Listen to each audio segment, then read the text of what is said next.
Hello friends, तो welcome to pan Asia for librarians classes. I hope you all are well. तो आज का जो हमारा टॉपिक है वो है जियोग्राफिकल सोर्सेज। तो हम लोगों ने रेफरेंस बुक्स के बारे में पढ़ा था। तो रेफरेंस सोर्सेज जो है हमारा सेकेंडरी सोर्स के अंतर्गत आता है। उसके अंदर जो है दो पार्ट्स आते हैं, एक तो जनरल रेफरेंस सोर्स और जियोग्राफिकल रेफरेंस सोर्स। तो जो जनरल रेफरेंस सोर्स है उसमें हमारा आता है इंसाइक्लोपीडिया, हैंड बुक, डिक्शनरी, ये सब। और जो जियोग्राफिकल रेफरेंस सोर्स है उसको हम डिटेल से अभी देखेंगे। तो ज्योग्राफिकल रेफरेंस सोर्स को 3 पार्ट्स में डिवाइड किया गया है: मैप, एटलसेस, ग्लोब, गैजेटर्स और ट्रैवल गाइड। तो मैप, तो इस वीडियो में हम लोग ओनली मैप और एटलसेस के बारे में देखेंगे। गैजेटर्स के बारे में और ट्रैवल गाइड्स के बारे में हम लोग नेक्स्ट वीडियो में देखेंगे।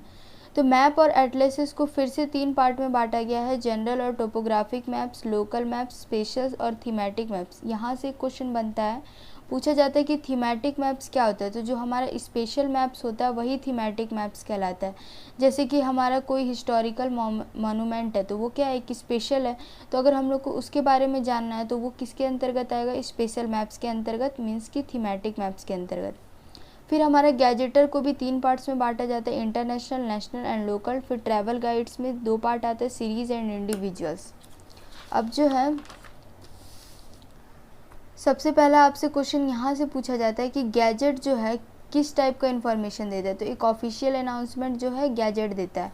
गैजेटर किस टाइप का इन्फॉर्मेशन देता है, तो concerning the geographical makeup, social statistics and physical features of a country, region और कॉन्टिनेंट। अगर हम लोग को किसी जगह के बारे में या तो किसी कंट्री के बारे में या कोई रीजन के बारे में पूरा डिटेल से जानकारी चाहिए, उसका इकोनॉमिक से लेके वहाँ के जो छोटे छोटे जगह हैं उन सब के बारे में जानकारी चाहिए, तो वो किसके अंतर्गत आएगा, गैजेटर के अंतर्गत।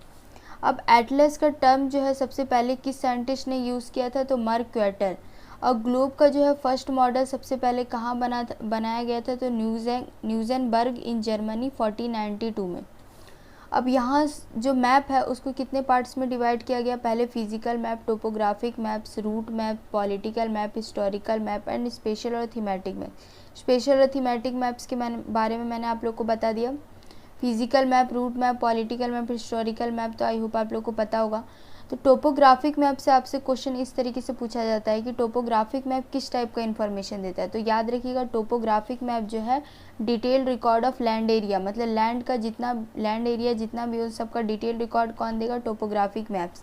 और स्पेशल और थीमेटिक मैप्स में जो हमारा स्पेशल जो भी चीज़ें हमारे जिस पार्टिकुलर जगह पे हमको मैप में देखना है तो वो सब स्पेशल और थीमेटिक मैप्स में। अब कुछ एग्जांपल्स हैं, जैसे कि पहला है the times Atlas of the world. आपसे अगर क्वेश्चन पूछा जाए कि the time Atlas of the world ये किसके अंतर्गत आएगा, मैप, एटलस या गैजेटर में, तो याद रखिएगा ये एटलस में आएगा। कहाँ की है, तो लंदन की, फर्स्ट पब्लिश 1967 में हुई थी। डेट आपसे कभी नहीं पूछेगा। फिर सेकंड में आता है national geographic Atlas of the world, कहाँ की है, वाशिंगटन की। फिर थर्ड है द न्यू इंटरनेशनल एटलस, तो ये कहाँ की है, शिकागो। तो मैप और एटलस के एग्जाम्पल में आप लोग को टेंशन लेने की कोई ज़रूरत नहीं, क्योंकि उसमें डायरेक्ट एटलस लिखा होगा या तो कुछ भी लिखा होगा तो उससे डायरेक्ट पता चल जाएगा कि ये मैप या एटलस है। तो ये था हमारा पूरा मैप और एटलस का पॉइंट। आई होप आप लोग को समझ आया होगा। तो थैंक यू फ्रेंड्स, मिलते हैं नेक्स्ट वीडियो में। तब तक हंसते रहिएगा, पढ़ते रहिएगा।